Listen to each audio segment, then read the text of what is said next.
Time to welcome back the guy who called us once already. Would you quit bugging us? Senator Joe Griffo on the phone, for crying out loud. Quit calling the show. Hey, Dave, I'm glad you finally decided you would take my call. I appreciate it. Now I feel good again, knowing that I'm still welcome at WUTQ. All right, thanks for the call, Joe, and moving on. I waited a long time the last time, but Palmieri must talk a lot, right? Yeah, he does. That happens when you get old. It's because he's got all that hair, that he's got to kind of keep on his head. Before we get into the talks about the hospital, first of all, I hear your Oakland Raiders are moving to London, England. I was talking to Thurman Thomas last night. Yeah? And we had a great conversation. And he was telling me a story when I spoke to him, but I always tell the truth. And I said, Thurman, I like the Bills, but I'm definitely a Raiders fan. We started laughing, and he told me a story about the time that the Bills and the Raiders played for the FC Championship in Buffalo and his interaction with Al Davis at the time.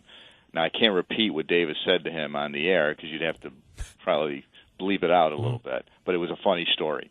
Well, I did. Essentially, what Davis said to him is, "We're going to kick your." Gotcha.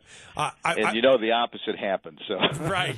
I was kind of joking about the Raiders moving to London, England, but I don't know if you saw the NFL is saying they will have a team located in London, England by 2022. That's amazing. Yeah. It becomes truly international, but. Yeah, I'm just worried about what's going to happen in Oakland. They may still have a shot to go down to L.A., depending on what San Diego decides to do. It becomes very difficult if you look at all this. It's almost kind of what we're experiencing here now, right? There's all these moving pieces. Yes. We've got to figure out when this happens, then this happens. If this doesn't happen, then this potentially could happen. Well, with regard to the hospital, that's what we said earlier this morning. How was that for a segue? Yeah, it was great. You did well. You could do this for a living if you want.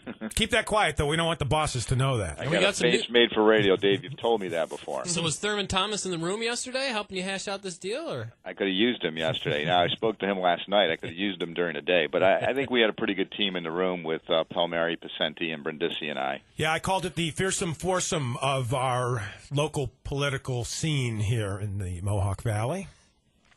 Well, it's encouraging that you continue to have people from both sides of the aisle at all levels of government, and we're working cooperatively, and you're not worried about anybody getting credit for anything or blame. It's just that we're in this together, and we're going to do the best we can for our community. And we're going to work hard, and there are going to be challenges, and there are going to be setbacks. But if we continue to do what we did yesterday, I'm very pleased with the manner and the conduct of the local elected officials working together in this team effort. And I thought we were pretty good yesterday in that meeting. We were very candid, very firm.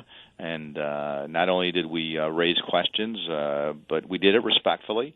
But I think we made our point, and that was the important thing to do yesterday. And hospital coming to downtown, in your opinion, yes or no? And how about the funding for that? Well, first, can I just take a few minutes with you, Dave, because you have to look at this in comprehensively. And what happened was the state last year came up with $1.5 billion for hospitals. There was a Berger Commission a long time ago, predates me, which was similar like to BRAC, where they determined there was too many hospitals and too many of them were struggling, so we had to right size, if that's the word they used. So they had this, and we fared well back then. So now they continue to be plagued, hospitals, with all of these challenges. In our area, I think they've done some very creative, interesting, and things that have caught the attention of others, because we have been in the forefront of merging, consolidating, realigning services, all the things that the Department of Health says this is what hospitals are going to need to do as they face the 21st century. As a result of that, the governor last year puts $1.5 billion in his budget, $700 million to help Brooklyn, because there's a major mess down there with the hospitals, and then $700 million upstate, $400 to communities in general, and $300 was earmarked for Utica. This was the governor's proposal last year, and that's what really took us back this year, and it was in recognition of what I just described to you. So the legislature provided those funds, and that was not an easy thing to do last year, because you have every member trying to get a piece of this for their hospital that they represent. So now I believe that this, and we said this and expressed this yesterday, they need to find a way to preserve it, because they began the initiative in recognition of what we're doing. So next became, where do you go with it? We've talked about this on the show before. Downtown is the preferred site, but you're not going to make it work there if it works there, then that's the place it will be based upon the suggestions of the consultants and recommendations and the commitment of the board. Right. For a lot of reasons, which the mayor probably went into with downtown revitalization, things of that nature.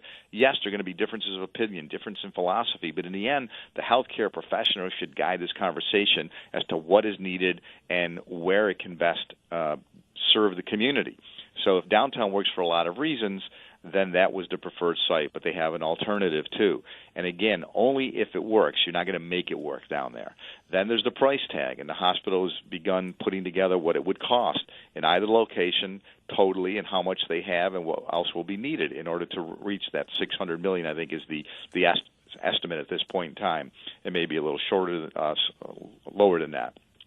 And then where do you get the funding? You had the $300 million from the state, and I think that needs to be preserved. And that's what we said to the governor. And this was the governor's chief, one of his top guys. A lot of people think you're just meeting with staff people. He would be equivalent to if the governor were the CEO, he would be the COO, the chief operating officer. He's the guy that really knows all this stuff. What's this attributed to? I don't know. I mean, they talked about changes in the senior level of the administration because they had some major changes, a new budget director, just as the budget was coming forward in the last couple of weeks. There were a couple other significant changes. I don't know what happened, but we've told them that we believe they need to fix this because they made this commitment, and we believe they should fulfill this commitment. And their response, Joe? The response is that they recognize now that there's a problem, and they said it was unfortunate. They gave general reasons, but in the end they said, look, we're not going to look back. Let's look forward. And they said that the governor is committed to this project and its completion, but they did not in any way indicate specific funding numbers. Now, to me, that could be a number of things, and what we expressed to them is minimally you need to find the $300 million.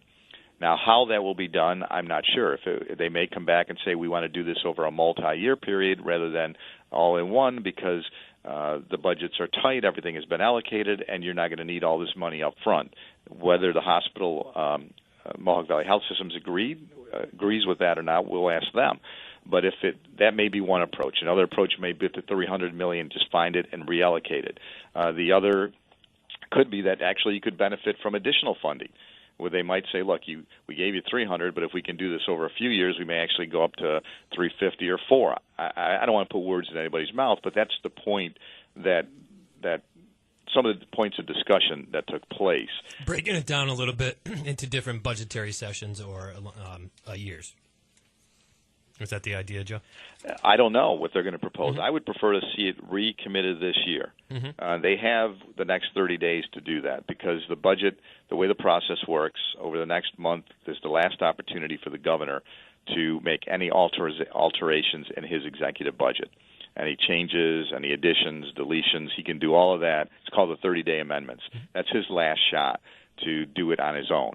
After then, it falls into the hands of the legislature, and while there's negotiations between the legislature and the executive, his last fingerprint on this is in a 30-day. So I'm hopeful, and we've requested that they show us some details as to how they're going to handle this and deal with this and fix this in that time frame. Joe, this is Mark Wilbur.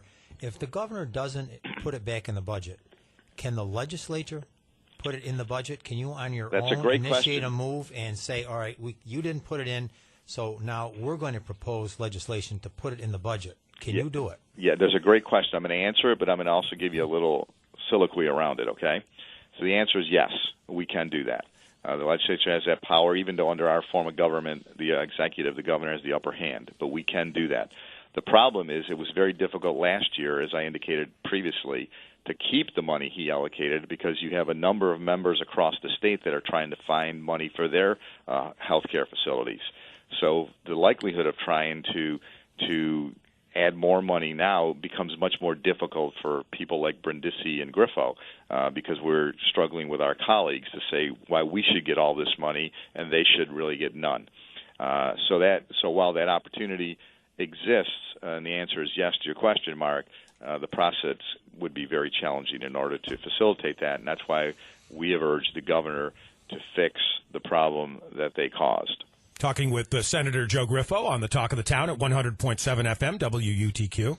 Senator, you mentioned earlier of the allocation last year of $1.5 billion or so for hospitals in general, some going to Brooklyn, the remainder going to upstate. Did the other remaining monetary allocations, are they facing the same thing that we're facing here? Were they taken out of the budget or off the table? No, actually, the Brooklyn money stayed in, and that was a point we made because Brooklyn is no further ahead than we are in the Mohawk Valley, and the upstate money was just generally split up across all of upstate, and that created another problem really for Mohawk Valley Health System because they couldn't have access to that $400 million because they got the $300 million pot, which we understood and respected. So there were a lot of salient points we made yesterday in this conversation because we're not just going in there pounding on the table, which we kind of did too, but I mean we went in there with facts and figures, and I think as a result of that, I would say I was encouraged by the recommitment of the administration, the governor and his administration, to say, look, we know this project is important, we know we proposed funding for it, and we agree that funding needs to be there. Now the question is, where is it?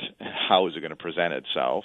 And when is it going to present itself? So over the next couple of weeks, we'll continue these conversations, and I'm hopeful that we'll be able to provide that information to the community. In the meantime, Joe, the process continues. Is it make any difference, do you think, that that this community is not in agreement as to the location where the new hospital would be? Was that a factor in pulling those funds, do you think? I can't answer that specifically because I don't know what was in their head, but I can tell you they were aware of it because they made those points about how there was not a consensus in the community. But whether or not that contributed to somebody as they were making this decision and determination, I don't know. But I do know that they were aware of that aspect. Would there be further lobbying toward that goal of convincing everyone in the area that it is the best interest of the area to have it downtown? Well, I think it's really up to the Mohawk Valley Health Systems to tell us what they really need and where that will best serve the community, right? And while there's a different component of downtown revitalization that you can add to this, and I think the city can speak to that, in the end, as I indicated to you, just like I come into your show and you interview me, I have no idea of all the good stuff you're doing there behind the scenes on the board and everything like that, right? And the same thing here. I've got to rely on the doctors and the nurses and the hospital administrators to tell us what is best and what works best and where that works best. So if they agree it's downtown and the community wants it downtown, or by that I mean at least the mayor who represents the community, and there's input and involvement, there's never going to be unanimity. So then you begin to move forward on a plan. But there are three elements to this. Not only the location, it's also the funding. You know, how much exactly is it going to cost, wherever it's going to be placed, and where's the money coming from so we know exactly, here's A, B, and C. And then the third thing is the reuse of the existing buildings. All of those are important components, in my opinion, and that's what that conversation needs to continue, and that communication has to be shared with the community. Here's where we'd like to go for these reasons. Here's what it's going to cost us and how the money's going to come in to pay for it. And finally, here's what we're going to do with the buildings that remain. Well, since there has been little or no transparency previously with regard to sharing that information with the community, again, whose responsibility is it to do that moving forward? That's the Mohawk Valley Health System, and I would hope the administration, Utica City, and the mayor, too. That I think, though, I'm not sure, Dave, I would agree that there hasn't been any transparency because there have been meetings with the business community. They've had meetings with the press. They've had neighborhood. I think they've had some community meetings. I think there was one in South Utica. So I do believe that the effort is being made not only to incorporate and to listen to different perspectives and views and to involve the community, but also to do it in a transparent manner. Now, I can't speak to what takes place at a board meeting. Their conversations and discussions, but I think they need to continue to be available to all of you and also to get that message out. And Senator, you mentioned the work we do here, and in full disclosure, on 2 occasions I must bring up, you are the only one that I let sit behind the board ever. I appreciate that. Ever, Joe. And Dave was monitoring me the last time, though. That was before he officially started. But right over your shoulder. Got my eye on you, Joe. Yep. And Joe, you are in Albany today. Correct. Are you going to continue the conversation today, or is it a normal budget or session day? There is a normal session day today. We have a ton of meetings here, and actually we're going to be considering the Chief Judge, Janet DeFiore, who was the governor's recommendation to become the Chief Judge of the Court of Appeals, which is the highest court in New York State.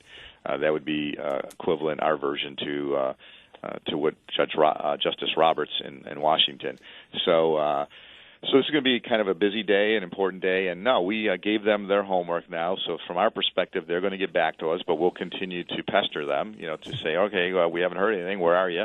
But we hope that they will now come back with details that will tell us how they're going to deal with this, not only to express to us that commitment to the project and the fact that they will want to continue to do what they said they would do through the funding, but now how that's going to take place, and we'll see how that evolves over the next couple of weeks. All right, Senator, thanks for getting back to us and for spending all that time on hold.